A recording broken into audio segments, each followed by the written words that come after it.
দীর্ঘ ১৫ মাসের রক্তক্ষয়ী যুদ্ধের পর গতকাল রোববার থেকে যুদ্ধবিরতি কার্যকর হয়েছে গাজায়।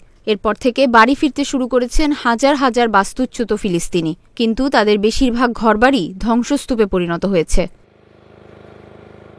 গাজা শহর থেকে পালিয়ে জাবালিয়ায় আশ্রয় নেয়া ৪৩ বছর বয়সী রানা মোহসেন বার্তা সংস্থা এএফপিকে বলেন, আমরা প্রায় ১৬ মাস ধরে এই মুহূর্তটির জন্য অপেক্ষা করছিলাম। এই আনন্দ ভাষায় প্রকাশ করার মতো নয়। অবশেষে আমরা বাড়ি ফিরতে পেরেছি। নিজের বাড়ির ধ্বংসস্তূপ থেকে ভাঙা ইটের টুকরো হাতে নিয়ে আবেগ আপ্লুত গলায় ৩ সন্তানের জননী রানা মোহসেন বলেন, এখানে কোনো বাড়ি নেই, শুধু ধ্বংসস্তূপ আর ধ্বংসস্তূপ। তবু এটাই আমাদের বাড়ি। আমরা তবু তো ঘরে ফিরতে পেরেছি।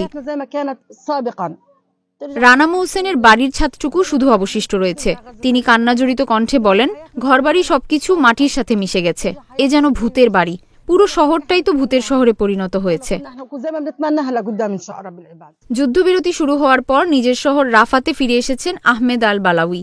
তিনি বলেন, নিজের শহরে ফিরে এসেই বড় ধাক্কা খেলাম। এ কোন শহর? চারদিকে গলিত মৃতদেহ, হাড়গোড়, ভবনের ধ্বংসস্তূপ আর ধ্বংসস্তূপ।